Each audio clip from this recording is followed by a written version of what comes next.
Hi everyone, this is Mahadevan from Remax. Are you looking to buy a home in GTA? This video is for you.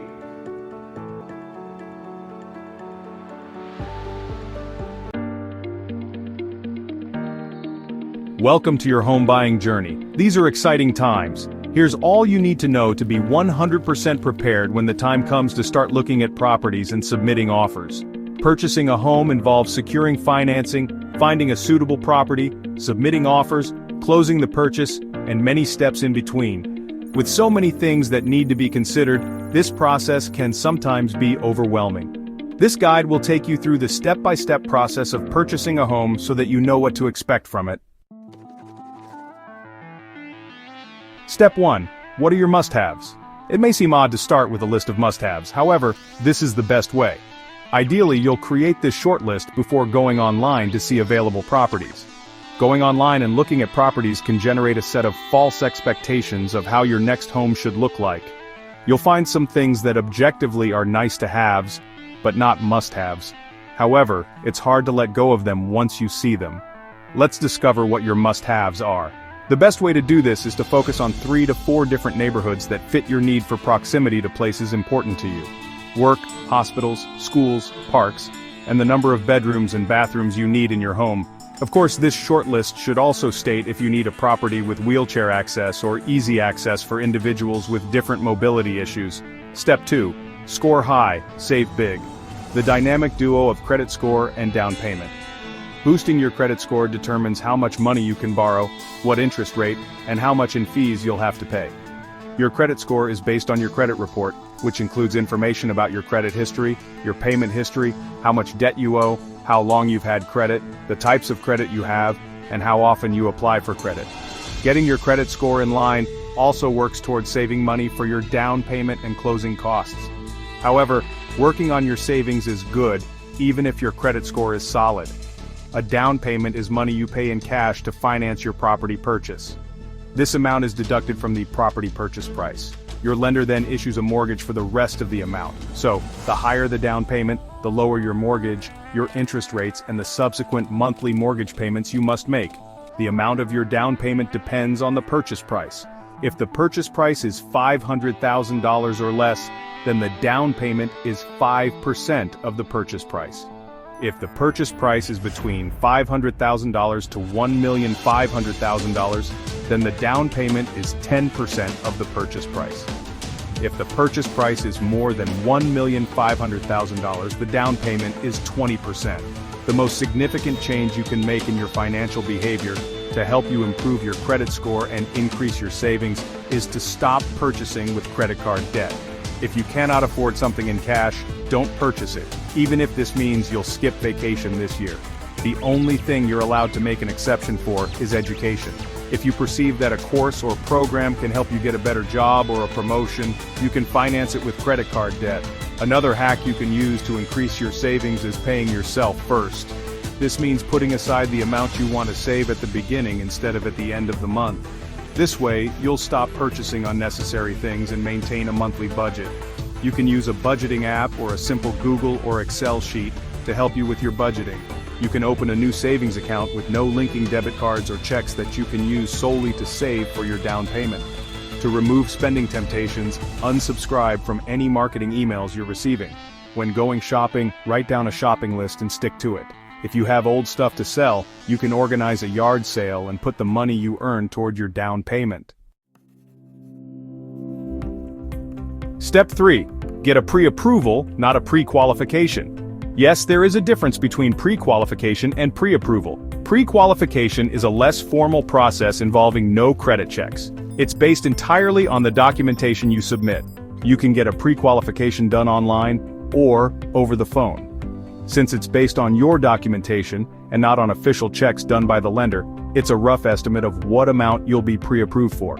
A pre-qualification will give you a very rough picture of what budget you'll have at your disposal for your next home purchase. Or at least a good enough estimate so you can start browsing homes online. It indicates what you can afford, so you don't set high expectations. Do not submit any offers if you're only pre-qualified. You should start submitting offers only after you've been pre-approved. Most sellers will not take your offer seriously without pre-approval, and you might lose a home you really liked. You can start the pre-approval process at your bank. However, it's okay to shop around and see if any other lender can offer you better terms. A mortgage broker can help you find the best possible option. If you want to expedite your pre-approval process, you can ask your preferred real estate agent to help you. Most agents, like myself, have established contact networks with a few mortgage brokers and have our contacts within individual banks. Remember, even getting pre-approved does not guarantee you can take out the stated amount. Also, if interest rates change between pre-approval and purchase, you must repeat the process.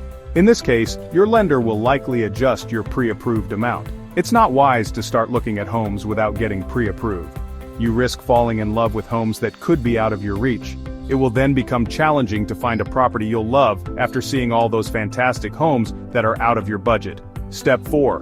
Who doesn't love online shopping? Now that you have gotten your pre-approval, you can start looking at what kind of properties you'll be able to afford. Type properties in your preferred area on Google and go to either of the top search results. Start with a basic search using your preferred neighborhoods, the number of bedrooms and bathrooms you need, and the budget you have at your disposal. You'll now see what type of property you can afford. New build or old, detached, semi-detached, townhouse or condominium. You can now expand your short list of must-haves with items you know properties within your budget have available: finished basement, open floor plan, pool, etc. Understanding the market is important. You may have heard the terms buyer's market and seller's market. Here's what they mean, and more importantly, what they mean for you as a buyer. A buyer's market is one in which the supply of homes exceeds demand. Since supply is greater than demand, properties stay longer on the market. This will give you enough time to explore a few options, even visit the properties a few times, before finally submitting an offer. A genuine buyer's market means you can usually negotiate the asking price down, as multiple offers on a property are rare.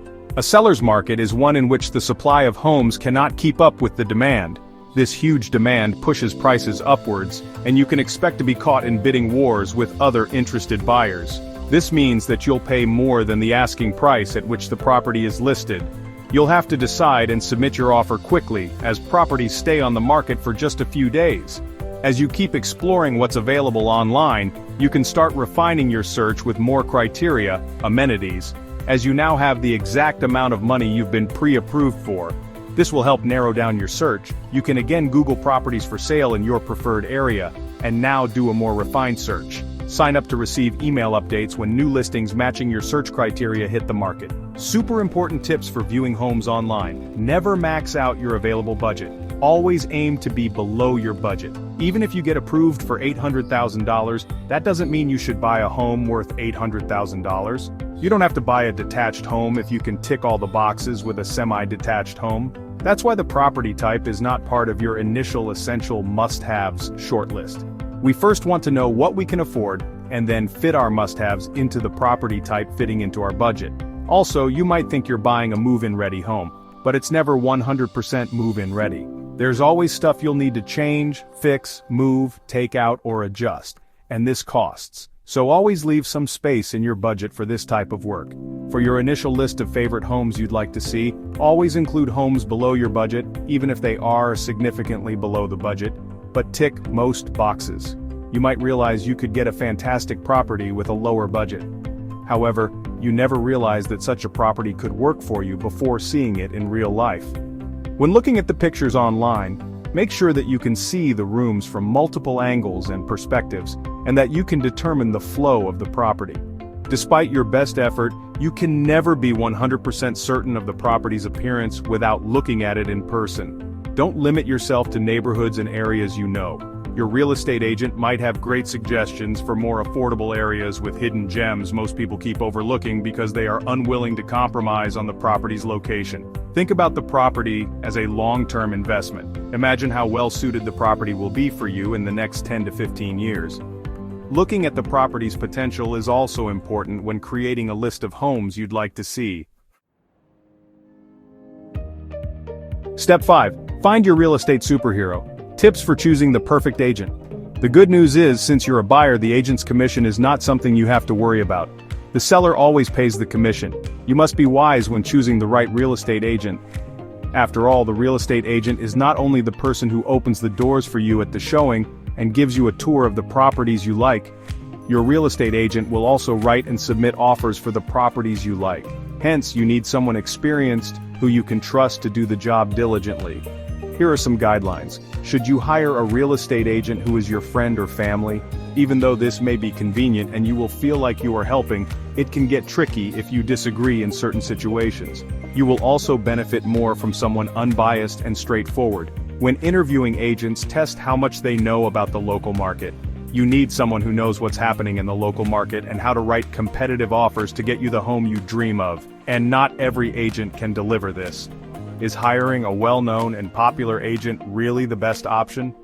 While it might seem like trusting your home sale process to someone famous and experienced is a good move, it may prove a mistake. How much time can that agent dedicate to finding your dream home if they are in demand? When it comes to agents, honesty truly is the best policy. Don't simply choose the agent who's promising you everything. Rather go with the realistic agent explaining the situation as it is, without any sugarcoating. Step 6. Yay, it's time to start seeing those homes. After choosing your real estate agent, it's time to start looking at homes in person. Here are some tips on what to look out for. 1. Most things within a property can be changed. However, location, the property view, and lighting cannot. 2. Focus on the bigger picture. We often get stuck with details we like. However, we must remember the most important thing within the property. Its functionality. Focus on that rather than how beautiful the kitchen island's marble looks. 3. Create a grading system for the properties you look at. You and everyone involved in the purchase give a grade from 1 to 5 for each must-have you defined. This is an efficient way of ranking the properties you see. 4. When looking at homes, take a measuring tape to see if your furniture fits within a space. Also, always take pictures with your phone as well. Write down your first impressions about the home right after you leave it. Your memory is fresh, and this will be the most accurate recollection of how the property felt like. 5. Take a non-biased person with yourself who will point out all the apparent flaws of the property for you. 6. If time allows, look at the property at different times of the day to get a feeling of how the light flows into the property at different times of the day. Step 7. Offer time. When you have found a property that ticks most of your boxes, sit down with your real estate agent and devise a strategy for submitting the offer. This is why it's essential to have an experienced agent transacting regularly. Such an agent knows what kind of offer will be the winning offer, how much above the asking price properties usually sell for, or how much below the asking price you can offer without offending the sellers or simply looking ridiculous. The real estate agent can also help you decide on any conditions you want to ask for. The most common conditions are financing. The offer will fall through if you cannot secure the funding necessary for the purchase. Inspection. If unsatisfied with the home inspection results, you can choose to walk away from the deal. Selling of buyer's property. The home purchase goes forward only under the condition you sell your current home first. The seller can continue to offer their home for sale for approximately 30 more days. Should another buyer come forward with an offer the seller likes, you still have the first right to firm up your offer and keep the home. Status certificate for condo purchases. A status certificate contains the current state of the condo unit, its financial status, and essential details about the building. If you aren't satisfied with what's stated in the status certificate, you can choose not to go through with the deal. Your agent will then present the offer to the seller's agent. The seller will then either accept your offer or issue a counteroffer. You can then accept or continue to go back and forth until you either reach a deal or call it quits. You'll frequently be required to deposit some money with your offer. The deposit amount will be deducted from your down payment. Once your offer is accepted, it's time to close the deal. Step 8. Ready, set, close. After the seller accepts your offer, you must return to your lender to complete your financing. Here's the documentation you usually need to provide to the lender. A signed offer, a legal description of the property and building specifications, a Realtor.k property listing or photographs if no listing is available, the most recent property tax assessment, an appraisal, home inspection report and land survey, estimates for recent or planned renovations, heating and utility costs, and condominium fees if applicable. Home inspection and appraisal are two different things. A home inspection assesses the property for quality, safety, and overall condition. A qualified home inspector assesses the property's heating and cooling systems, plumbing, electrical work, water, sewage, fire, and safety issues. The home inspector also looks for insect, water, or fire damage. You can retract your offer if the home inspection reveals severe defects the seller did not disclose. The home inspection has to be paid for by the buyer and costs around $500. An appraisal is an unbiased professional opinion of a home's value ordered by your mortgage lender.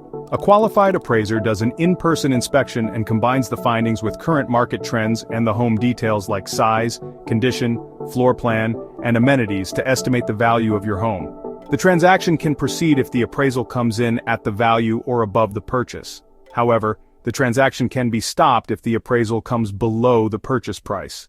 Your lender may require title insurance to cover any loss caused by property ownership problems. A clear title establishes the legal property owner. A title check shows whether there are any outstanding financial responsibilities attached to the property. Only if the property has a clear title does the seller have the right to sell the property. Title companies check for claims or liens of any kind. The presence of liens invalidates or impairs the owner's title to the property. Title issues can arise in situations of separation, divorce, or heirs not being adequately documented. A home warranty and home insurance differ. Homeowner's insurance covers the loss of the home and its contents due to fire or certain other natural disasters. A home warranty covers the cost of maintaining household systems or appliances for a set period. Home warranty coverage can cost between $400 to $800 a year. Step 11. The final step: signing on the dotted line. Closing day is when you take legal possession of your new home. The final signing is usually at your lawyer or notary's office. At this point, your lender will transfer the mortgage money to your lawyer or notary. You will provide the lawyer with the down payment minus the deposit and money to cover the closing costs, which include legal fees, land transfer fees, and so on, typically 1.5% to 4% of the purchase price. After that, your lawyer or notary will pay the seller, register the home in your name, and give you the deed and keys to your new home. Thank you for watching the video. Hope you liked the video. Call me if you have any questions. Let's find your new home.